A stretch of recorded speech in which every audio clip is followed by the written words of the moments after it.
Aqui. Boa noite. Dá para me escutar? Mais para cima? E agora? Tá melhor? Que bom.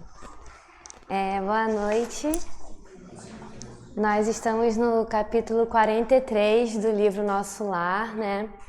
E nós vamos ver que nesse capítulo, André Luiz continua o tema que já começou a ser tratado nos capítulos anteriores, que é sobre a Segunda Guerra Mundial. Então, eu botei... Ups.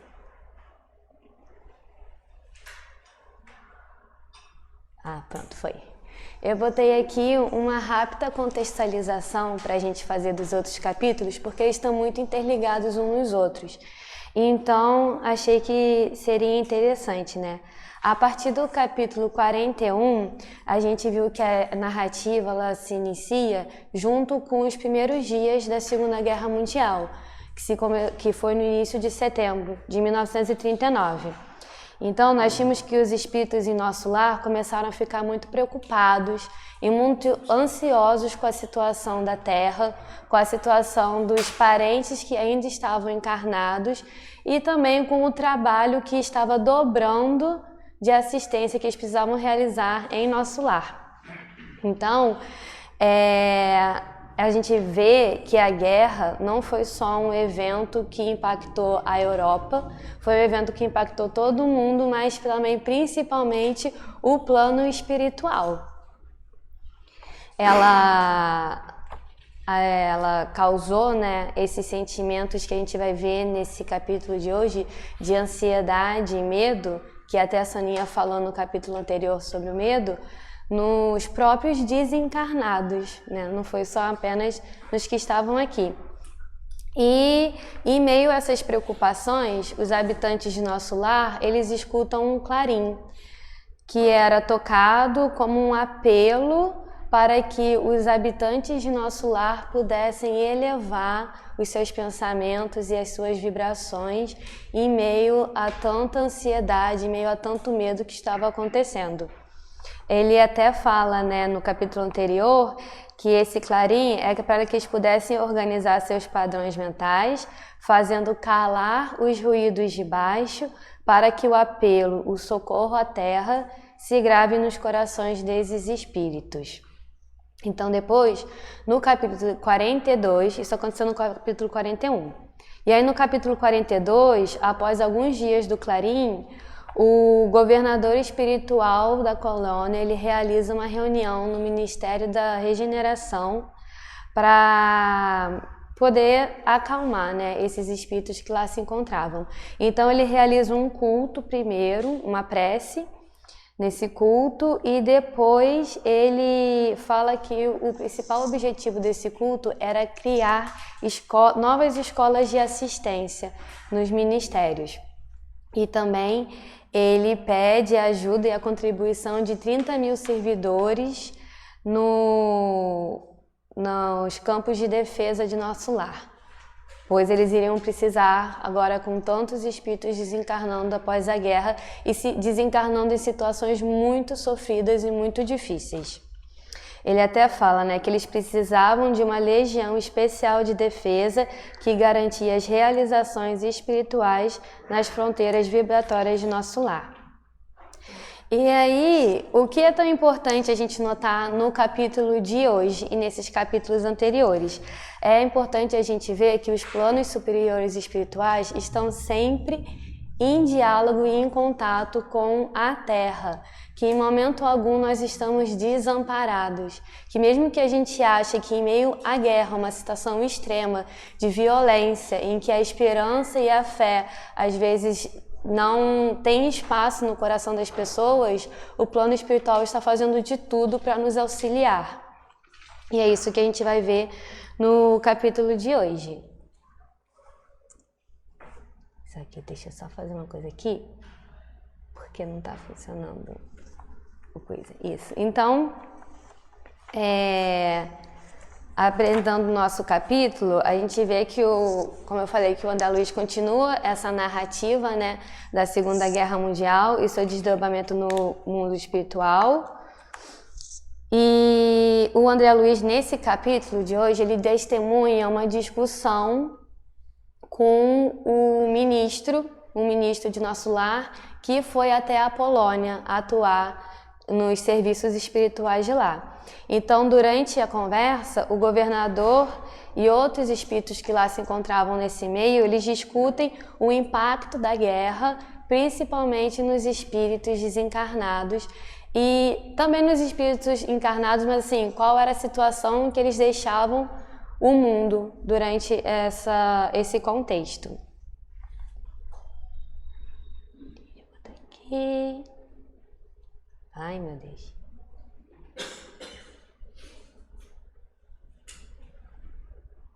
É porque não está funcionando a treca de passar para o lado. Você está usando isso por aqui? Eu tentei, mas não foi. Você não quer passar pro... Deixa eu fazer um negócio aqui, sabe o quê? Passa pro computador. Como é que eu passo? Como é que eu saio daqui? Não está funcionando? Não está funcionando. Não sei o que você quer. Essa aqui que você está usando? Essa? Não, teria que ser essa, mas fora. Nenhuma delas está funcionando. Acho que eu não está. Tudo bem, é porque eu botei as citações do capítulo de hoje para que todo mundo pudesse acompanhar. Mas, se não der certo, agora vai. Assim vai ser fácil. Pronto. Foi em PDF. Me preveni, mas tudo bem. Você não abriu um PDF, não? Abri. Mas não tem... PDF não, Não botei esse arquivo hoje, mas não tem importância. Então, logo no início do capítulo, quando termina o culto, né, do governador do Nosso Lar, e após ele solicitar esse serviço de 30 mil colaboradores, o André Luiz ele fica muito animado em participar dessa nova tarefa, né? Então ele vai até Tobias e fala para ele sobre essa sua vontade de auxiliar. E Tobias responde para ele: André, você está começando agora uma tarefa nova. Não se precipite solicitando acréscimo de responsabilidade. Haverá serviço para todos, disse-nos ainda agora o governador. Não se esqueça de que as nossas câmaras de retificação constituem núcleos de esforço ativo, dia e noite. Não se aflija, recorde que 30 mil servidores vão ser convocados para a vigilância permanente. Destarte, na retaguarda, serão muito grandes os claros a preencher. Então, o que o Tobias estava dizendo aqui para o André Luiz, né? Ele estava dizendo, calma, dedique-se à sua tarefa atual, que você ainda está aprendendo com ela. Cada um tem a sua responsabilidade. E nós, às vezes, somos assim também, né? Nós queremos abraçar o mundo, realizar um monte de tarefa. Agora eu vou no GEF, eu vou participar dessa tarefa. Vamos nos encher de momentos em que a gente está aqui procurando auxiliar os outros, mas nem sempre nós estamos preparados para todas as tarefas, assim como o André Luiz não estava. Nós precisamos aprender a valorizar as nossas responsabilidades, por menor que elas sejam, e encontrar nelas estudo, reflexão e crescimento interno, né, individual. A gente precisa se perguntar nessas nossas tarefas, o que eu estou crescendo aqui, o que eu ainda preciso aprender. Então, André Luiz, ele estava passando por esse processo de autoconhecimento na tarefa que ele estava desempenhando no Ministério da Regeneração. Ele estava repensando conceitos da Terra, conceitos terrestres, que ele pensava de um jeito, e no mundo espiritual foi ter contato com uma nova realidade. Ele estava descobrindo os erros que ele cometeu no passado e como ele podia redimi-los. Então ele ainda estava aprendendo com essa tarefa. Se ele fosse para a frente de batalha, na frente de defesa de nosso lar, era algo que ele não tinha experiência, era algo que ele ainda não havia conhecimento, então talvez ele nem pudesse ajudar tanto.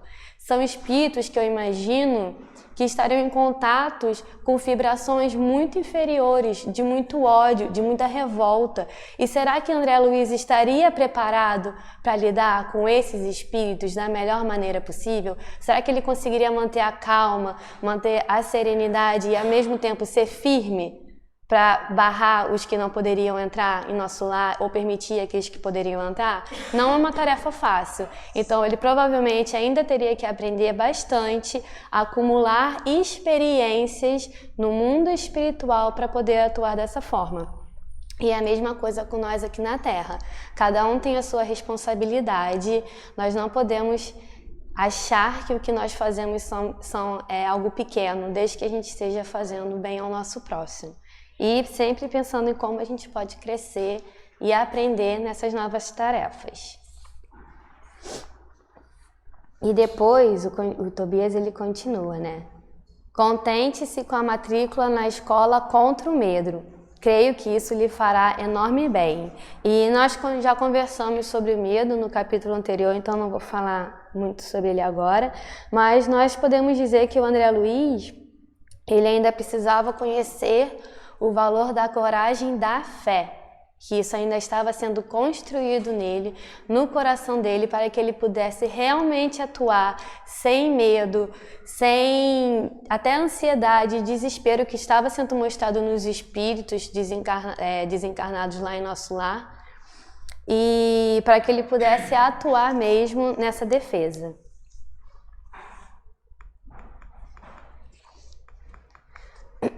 Aí, após essa breve conversa com Tobias, André Luiz ele encontra Lísias, e Lísias diz que vai lhe apresentar o ministro da regeneração, que havia acabado de regressar da Polônia e que se chamava Benevenuto. E ele regressou da Polônia logo o primeiro território que havia sido invadido na Segunda Guerra Mundial. E ele, lembrando que eles estavam aqui no início da Segunda Guerra. Então, o ministro, a gente vai ver pelo resto desse capítulo, ele compartilhando as impressões que ele teve durante esse serviço de socorro espiritual lá na Polônia. Logo no início dessas impressões, ele diz: muito doloroso o quadro que vimos, comentava Benevenuto em tom grave. Habituados ao serviço de paz na América, nenhum de nós imaginava o que fosse o trabalho de socorro espiritual nos campos da Polônia. Então, só para entender melhor esse trecho, a gente vai vamos ficar um pouquinho nele só um pouco mais, porque eu queria comentar um pouco sobre esse serviço de paz na América, né? Nessa fala, o ministro ele faz uma breve comparação entre os serviços espirituais na América e na Polônia, dizendo que na América era um serviço de paz, que com certeza havia serviços que precisavam ser feitos de ajuda espiritual e socorro, porque a América não foi um continente que passou sem conflitos, sem violência, sem guerra, mas que em comparação ao que ele viu na Polônia, era algo mais brando, assim, que na Polônia tinha sido muito mais intenso esse socorro espiritual.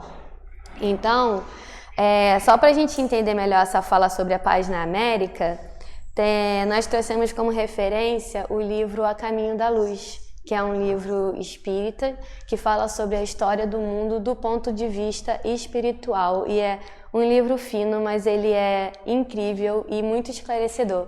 Então, quem ainda não conhece, depois vale muito a pena ler. E aí ele disserta, o Emmanuel, no item Missão da América.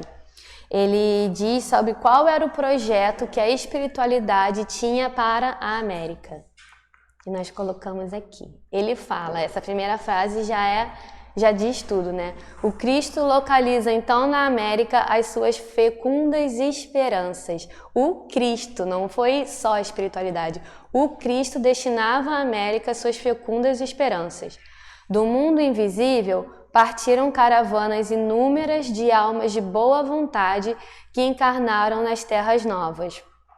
A esses espíritos, mais ou menos adiantados, aliaram-se numerosas entidades da Europa, cansada das lutas inglórias de hegemonia e de ambição, buscando a redenção no esforço construtivo de uma nova pátria em bases de fraternidade e amor, originando-se desse modo entre os povos americanos sentimentos mais elevados quanto à compreensão da comunidade continental, sentimentos mais elevados do que eles viam na própria Europa.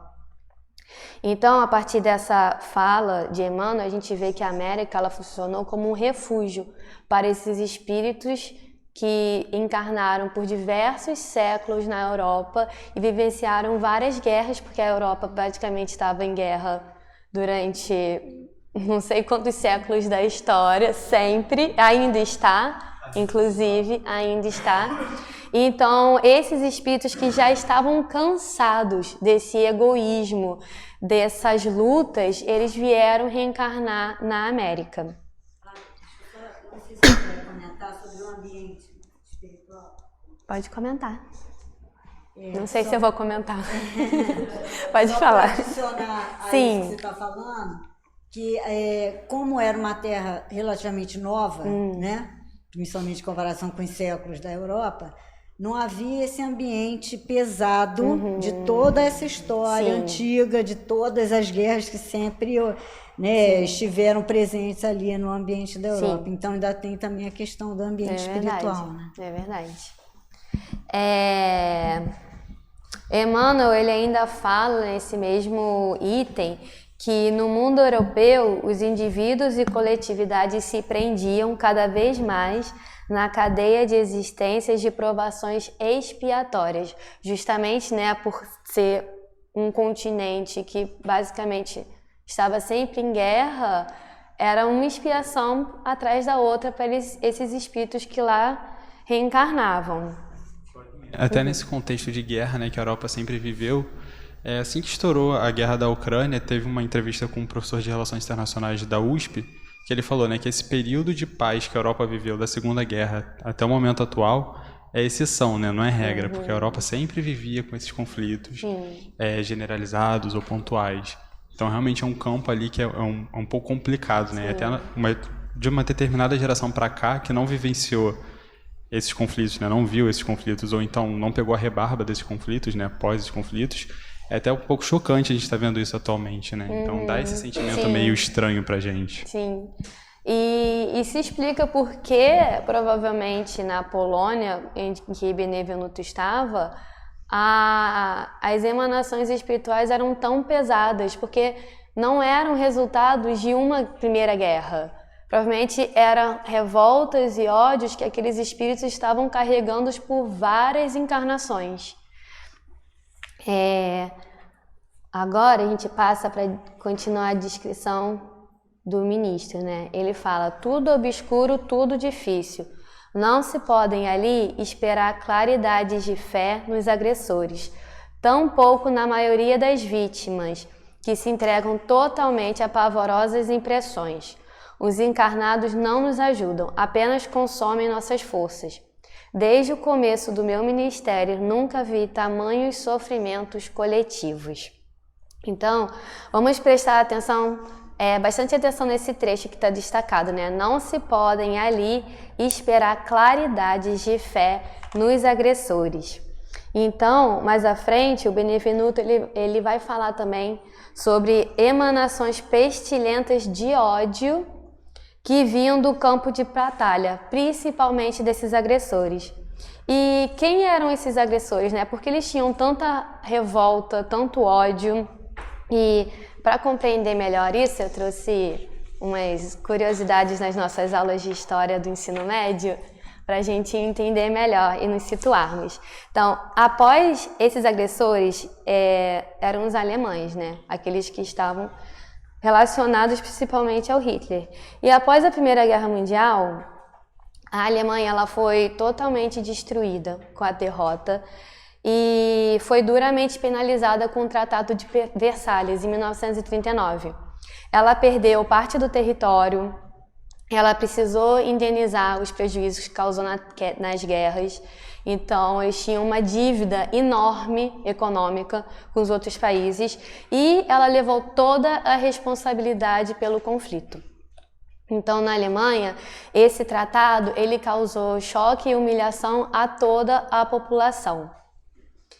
E então o país ele estava arruinado, né? Ele precisava pagar essa dívida, então ele teve uma hiperinflação também e o desemprego chegou a 50%. Então metade do país não tinha emprego, metade do país não tinha o que comer, passava fome, passava problemas de doenças também que aconteceram com a guerra.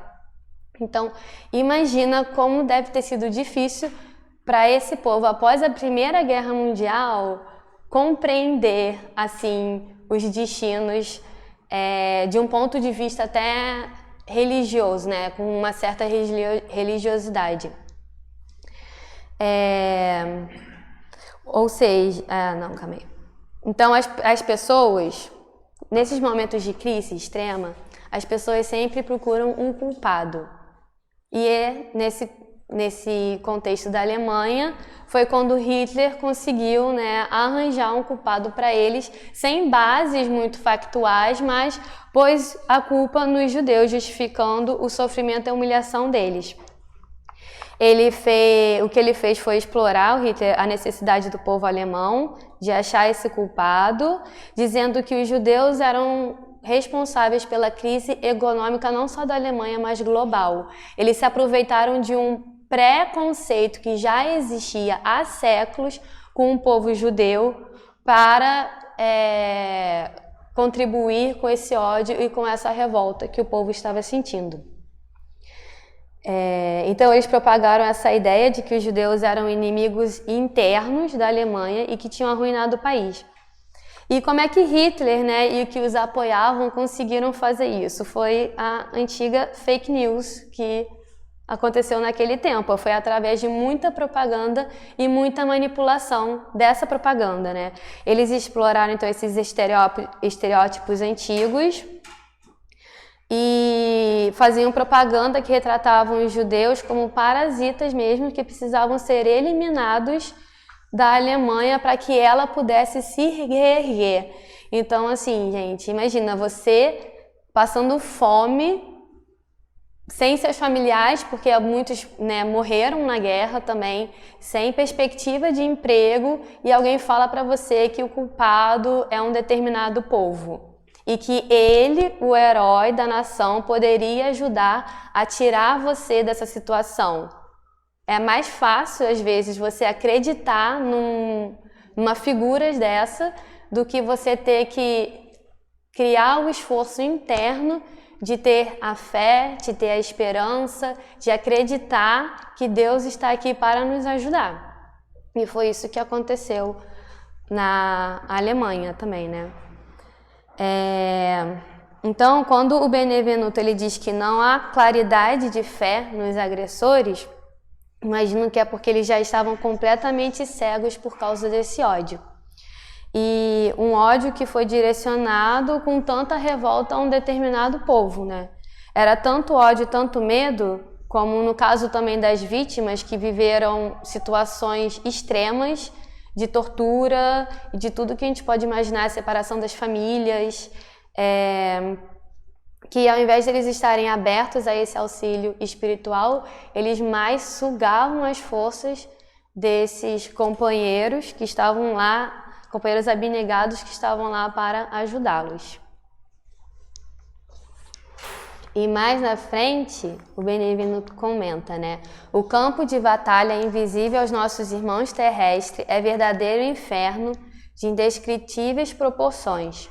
Nunca como na guerra evidencia o espírito humano a condição de alma decaída, apresentando características essencialmente diabólicas. Então, nesse capítulo, a gente vê que André Luiz e os outros personagens que aí aparecem, eles não estão tentando passar pano para o que aconteceu aqui na Terra. Eles estão dizendo a verdade. Você vê um homem com a sua característica mais diabólica na guerra.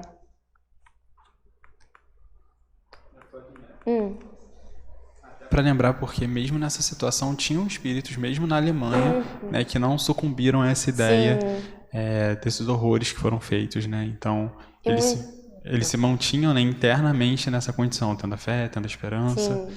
E, enfim, então...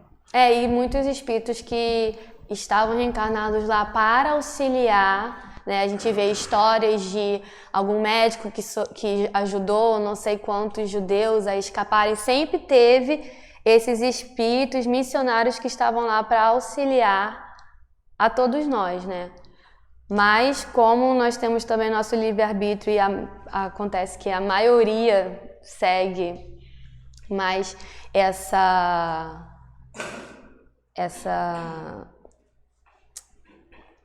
como é que eu posso dizer?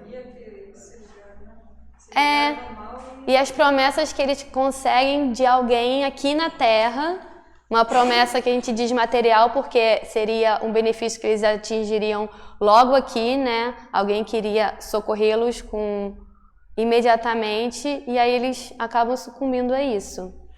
E o Benevenuto ainda fala: aos fluidos venenosos da metralha casam-se as emanações pestilentas do ódio e tornam quase impossível qualquer auxílio. O que mais me contristou, porém, foi a triste condição dos militares agressores, quando algum deles abandonava as vestes carnais, compelido pelas circunstâncias. Dominado na maioria por forças tenebrosas, fugiam dos espíritos missionários, chamando-lhes a todos fantasmas da cruz. Então, eles estavam em volta de uma emanação tão inferior, com sentimentos tão inferiores, que quando eles viam um pingo de luz, aquilo assustava eles. Ao invés de trazer consolo, ao invés de representar uma ajuda, eles achavam que estavam sendo perseguidos por fantasmas da cruz. Então, após fazer essa descrição, um espírito... eu botei também nesse slide também do A Caminho da Luz, um trecho que Emmanuel fala sobre o fim da Primeira Guerra Mundial e fala também um pouco do que aconteceria, eu não botei o resto aí, mas ele fala ainda nesse capítulo sobre o que aconteceria na Segunda Guerra Mundial. Quando ele escreveu esse livro, Chico, com o Emmanuel, foi em 1939, no mesmo ano da guerra. Então, não tinha como eles saberem, né, por meios da Terra, o que iria acontecer. Mas é óbvio que a espiritualidade sempre sabe. Então, eles vieram alertar, né? Ele fala, o Emmanuel, as guerras russo-japonesas e a europeia de 1914 e 1918 foram pródromos de uma luta maior, que não vem muito longe, e dentro da qual o planeta alijará todos os espíritos rebeldes e galvanizados no crime, que não souberam aproveitar a dádiva de numerosos milênios no patrimônio sagrado do tempo. E aí, após fazer a descrição, essa primeira descrição do ministro, um espírito que estava lá nesse grupo, com André Luiz, com Lísias, pergunta: e não eram recolhidos esses espíritos endurecidos, né, no mal e no ódio, para esclarecimento justo? E o que essa indagação quer dizer, né? Esses agressores que também são filhos de Deus, que também merecem a nossa misericórdia, eles não merecem também um recolhimento, uma ajuda, um esclarecimento? E o que o Benevenuto responde? Será sempre possível atender os loucos pacíficos no lar, mas que remédio se reservará aos loucos furiosos, senão o hospício? Não havia outro recurso para tais criaturas, senão deixá-las nos precipícios das trevas, onde serão naturalmente compelidas a reajustar-se, dando ensejo a pensamentos dignos. Então, não tem como a gente impor auxílio, impor ajuda a quem está cego pelo ódio e pela revolta. A quem não está com os pensamentos claros de tanta raiva que está sentindo e de tanta sombra que tem. levar esses espíritos para colônias espirituais provavelmente iria desestabilizar aquele ambiente também em que os espíritos já estavam se esforçando tanto para manter os pensamentos elevados, em meio, como falamos antes, a tanto medo e ansiedade pelo que estava acontecendo na Terra. Então, o Benvenuto diz que esses espíritos estavam dominados por forças tenebrosas e que quando chegamos a esse ponto, não estamos abertos a receber nenhuma ajuda que reflita paz, que reflita amor, que reflita fraternidade. Foi o que ele falou antes, eles fugiam disso, como se eles fossem fantasmas da cruz. Então eles não estavam abertos ainda a receber essa ajuda. Então o que era necessário fazer? Deixá-los nos precipícios das trevas, onde serão compelidos a reajustar-se. E aí, enquanto eu estava lendo, surgiu essa dúvida, pesquisei, mas eu achei interessante trazer aqui para saber a opinião de vocês também, né? Que é como esses espíritos são compelidos, então, a se reajustarem. Para onde eles vão, né? No meio de um ambiente espiritual, provavelmente bastante inferior, com bastantes trevas, com outros que estão afins a eles nesse pensamento. Como é que eles vão, em algum momento, se abrirem para o auxílio de espíritos um pouco mais elevados do que eles? Se alguém quiser. No início do livro. Aham. O cansaço, é isso. Uhum. Exatamente. No livro Ação e Reação também me parece, tem uma passagem de uma casa, né, que eles é rodeada por espíritos que estão em intensa perturbação. Uhum. E eu me lembro que eu estou lendo o livro e existem alguns espíritos que eles se reajustam quando eles reconhecem os erros que eles cometeram na vida, né, encarnada. Uhum. E a partir desse momento é um processo extremamente lento até que eles possam, de fato, evoluir, né? E seguir evoluindo, né? Uhum. Mas o reajuste também é no momento da dor. Sim. Alguém mais quer? Sim. A gente não pode impor, né? Como ele falou, nenhuma ajuda. Isso até lembra, Flavinha, a parábola do filho pródigo, né? Quando ele cai em si, que aí ele retorna para o pai, né? É o momento exato que é ele com ele mesmo que ele percebe isso. Sim. E volta pro caminho. Quando passa, como a Sonia falou, quando cansa de tanto sofrimento, né? Porque não é possível que eles fiquem bem onde quer que eles estejam. Quando o sofrimento faz a gente cansar, o ódio faz a gente cansar e a gente eleva minimamente a nossa mente, se a gente lembra de um parente querido que algum dia nos auxiliou e pode estar esperando a gente para auxiliar, quando lembra de talvez espíritos que não acreditassem em Deus, na espiritualidade, mas lembram de uma prece que foi ensinada a eles quando eles eram crianças e aí eles conseguem, né, fazer essa prece, é quando eles recebem esse auxílio. Até no arrependimento também. Uhum. Quando eles reconhecem, né? E aí, eu trouxe uma pergunta que tem no Consolador, no livro Consolador, que fala, é uma pergunta parecida com essa que a gente fez, né? E Emmanuel, nesse livro, diz assim: existem lugares de penitência no plano espiritual? E acaso poderá haver sofrimento eterno para os espíritos inveterados no erro e na rebeldia? E a resposta: considerando a penitência em sua feição expiatória, existem numerosos lugares de provações na esfera para a voz invisível, destinados à regeneração e preparo de entidades perversas ou renitentes no crime, a fim de conhecerem as primeiras manifestações do remorso e do arrependimento, etapas iniciais da obra de redenção. Quanto à ideia do sofrimento eterno, se houvesse espíritos eternamente inveterados no crime, haveria para eles um sofrimento continuado como seu próprio erro. O pastor, porém, não quer se perca uma só de suas ovelhas. dia virá em que a consciência mais tenegrida experimentará no íntimo a luz radiosa da alvorada de seu amor.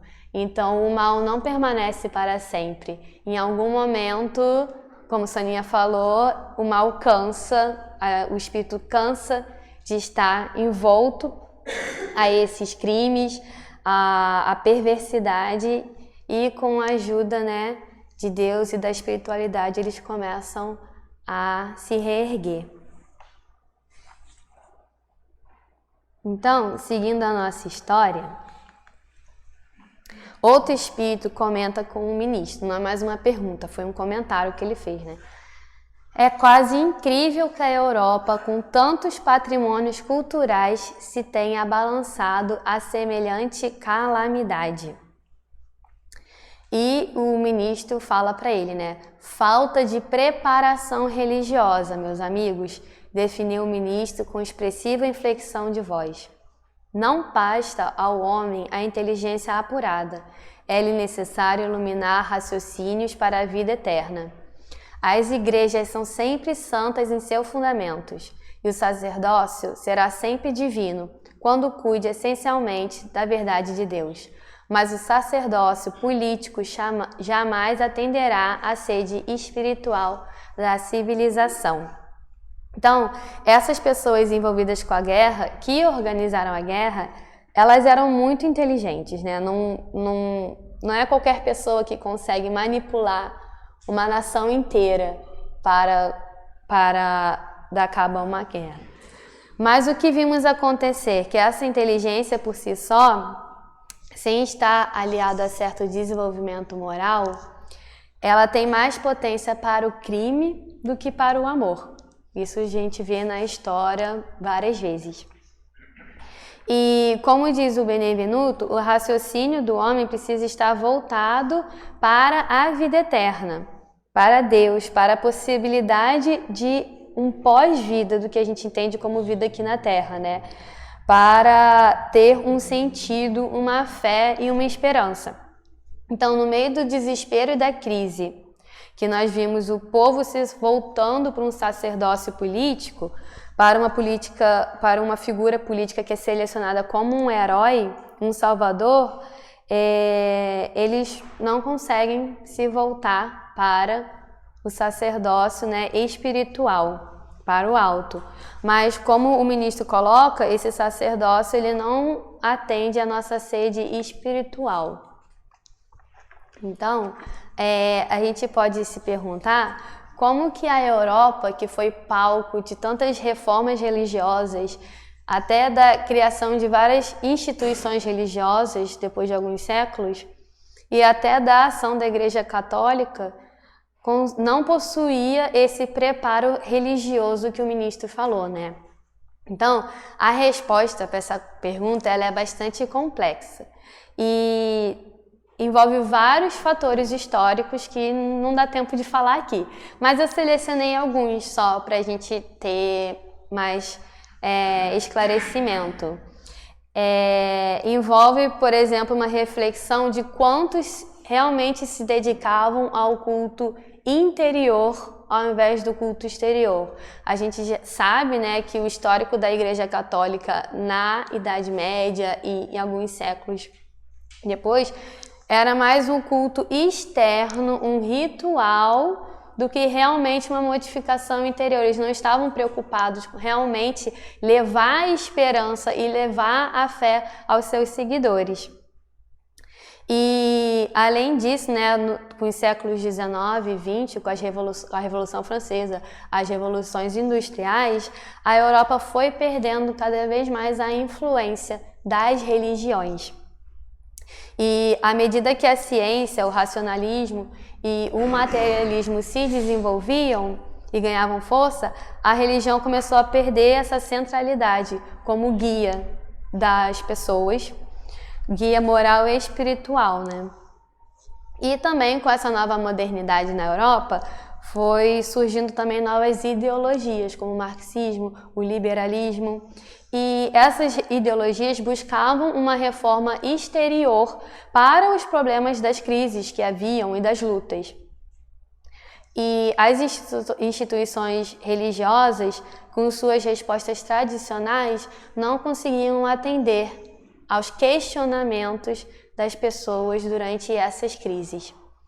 Então, elas acabavam se voltando a essas ideologias extremas em busca de algum consolo para entender e até para superar aquele momento que eles viviam. E foi assim que, durante séculos, na Europa, se cultivava a religião, mas não se cultivava a religiosidade de verdade. Então, o momento em que eles precisavam mais disso, principalmente da fé e da esperança durante momentos de luta, eles não conseguiam achar. Sim.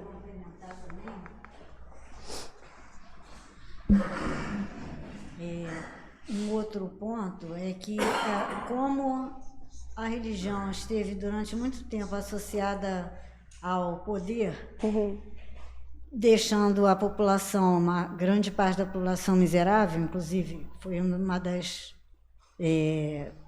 questões que influenciaram a Revolução Francesa, né?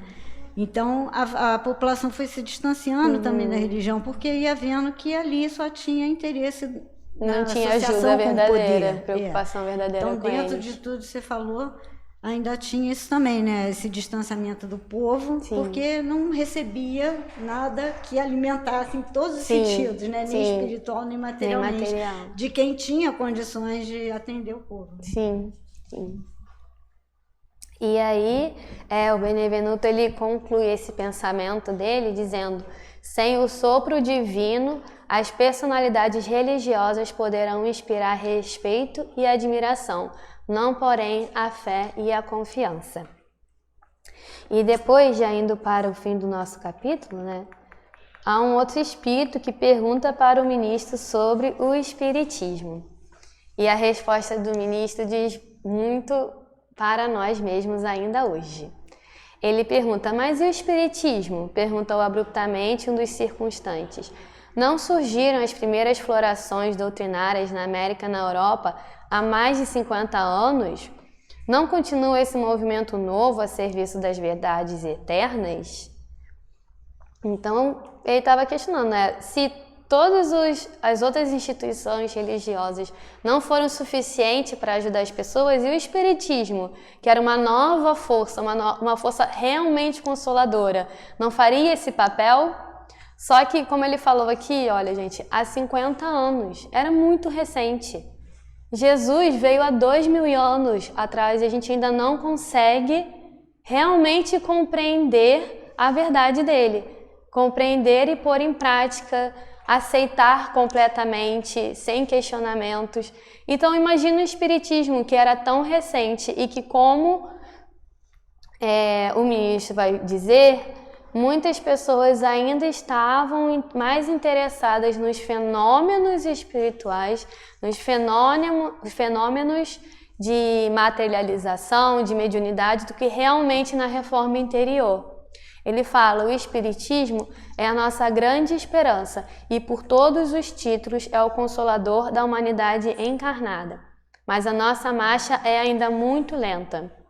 Trata-se de uma dádiva sublime para a qual a maioria dos homens ainda não possui olhos de ver.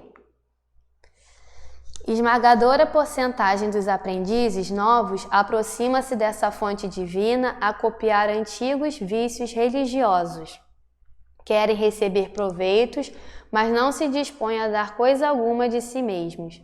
Invocam a verdade, mas não caminham ao encontro dela. Enquanto muitos estudiosos reduzem os médios a cobaias humanas, numerosos crentes procedem à maneira de certos enfermos que, embora curados, creem mais na doença que na saúde e nunca utilizam os próprios pés. Então, eu acho que essa é uma fala que faz a gente refletir como nós somos hoje, né? Como nós estamos atuando com o espiritismo em nossas vidas ainda hoje. Se nós também estamos mais interessados em ter uma resposta, às vezes física, para os nossos problemas.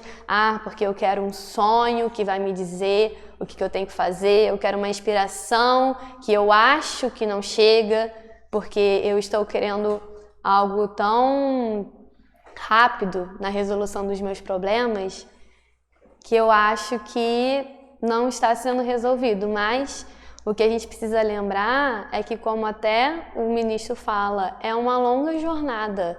É uma jornada que exige o nosso próprio esforço de realmente compreender toda aquela verdade, todos os ensinamentos que nos foi trazido não só por Jesus, mas pelos Espíritos depois com Allan Kardec.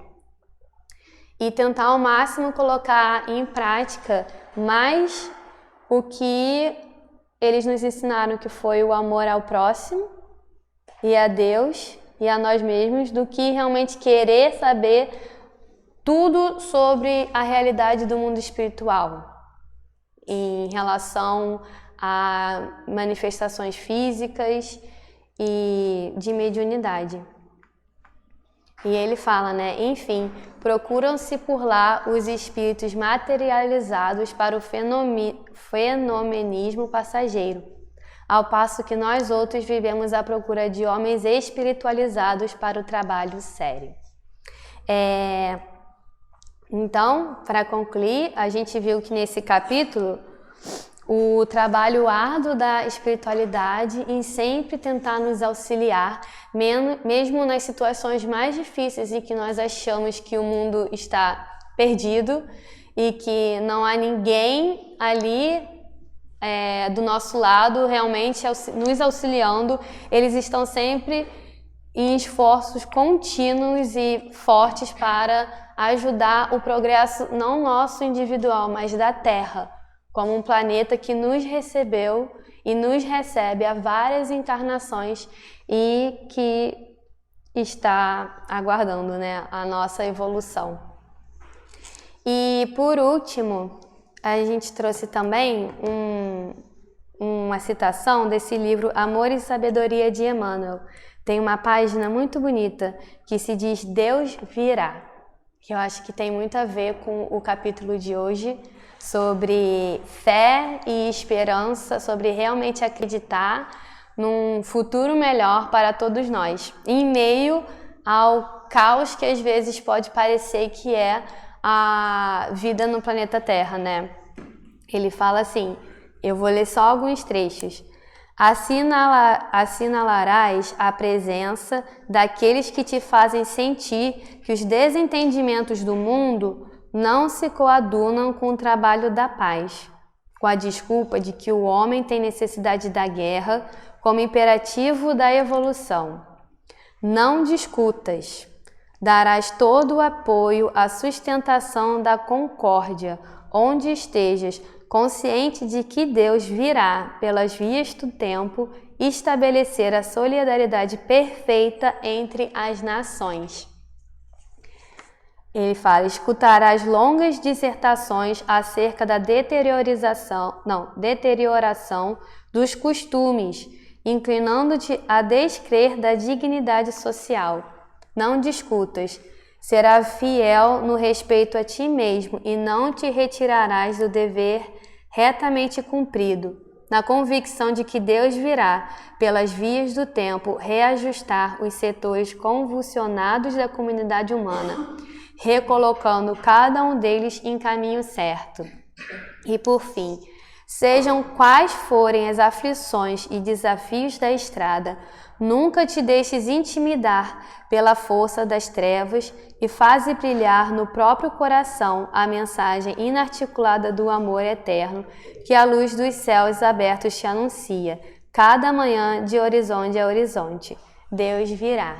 Então eu acho que essa frase, Deus virá, é um ótimo encerramento para esse capítulo de hoje, que fala de tanto sofrimento, de tanto ódio e de tanta revolta. É acreditar que mesmo nesses espíritos mais endurecidos existe a semente divina e que ela irá brotar com mais força com o tempo. Não sei se alguém tem mais algum comentário a fazer. Se não tiver, obrigada pela atenção de todos.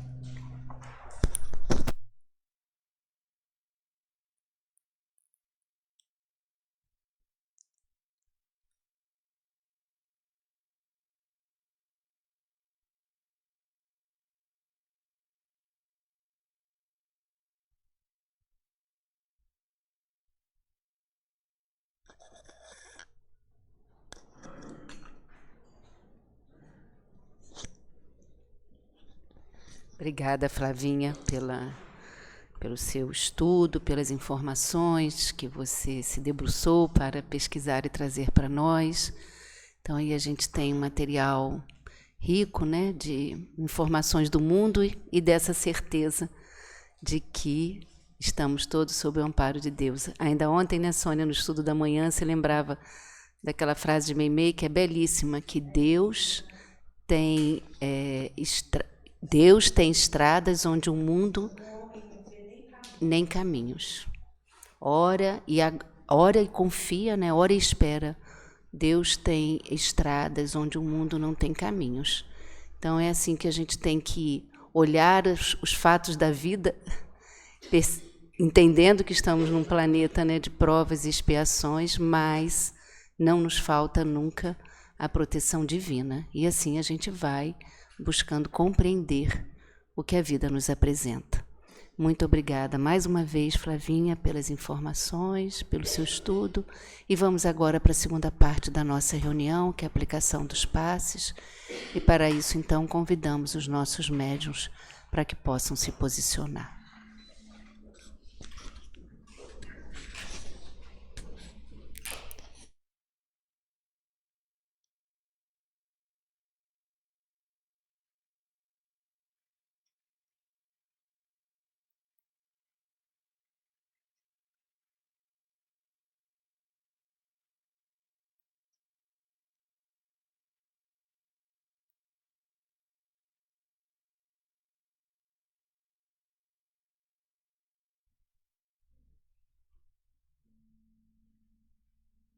Podemos começar.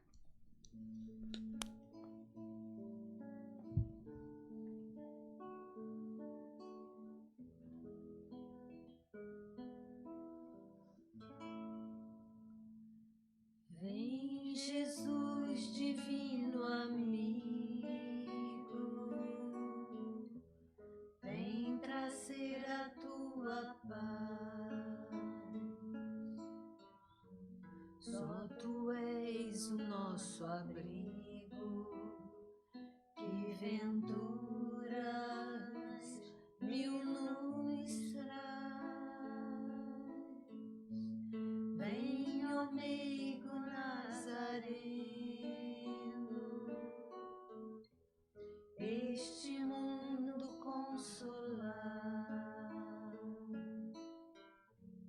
Vem com teu olhar sereno, toda a terra iluminar. Afasta do mundo a guerra, o chacal devorado que destrói tudo na terra, espalhando luto e dor. Há gemidos de aflição, já não há mais primaveras, criancinhas pedem pão, homens lutam como feras. Vem, Senhor, vem reflorir os caminhos. Vem, Senhor, vem perfumar corações, exterminar a dor e fazer calar os canhões. Vem, Senhor, com teu amor tão profundo, iluminar consciências e fazer feliz o mundo. Vem, Senhor,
Jesus, tanto tempo já se passou e ainda estamos aqui a repetir velhas lições em nosso olhar, a mesma dor.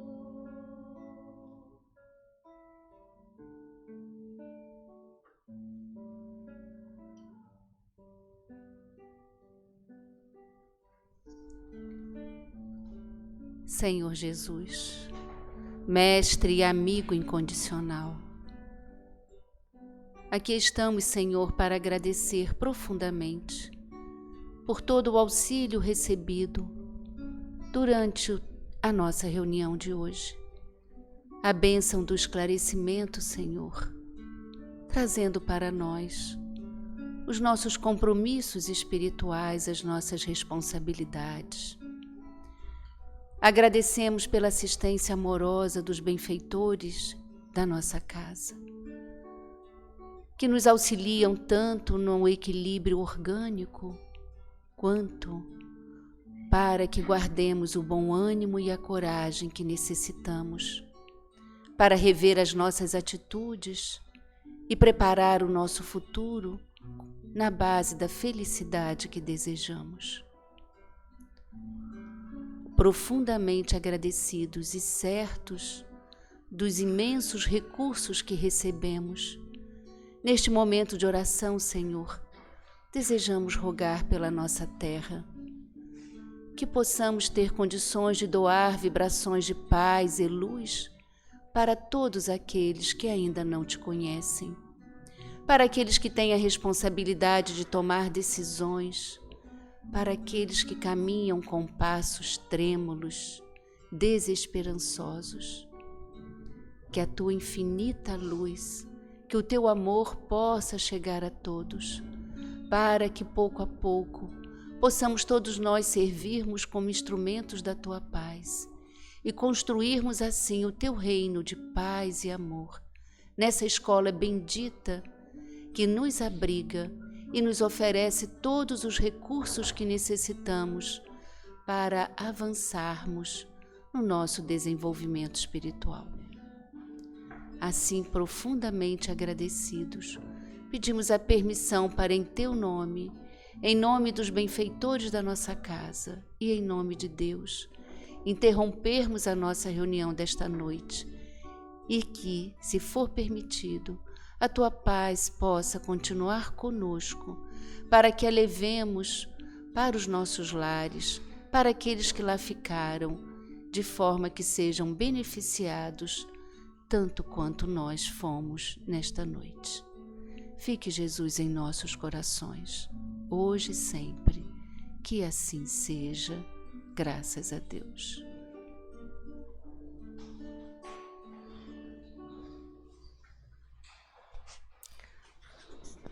A nossa água fluidificada está no final do salão. Muita paz para todos, que possamos partir.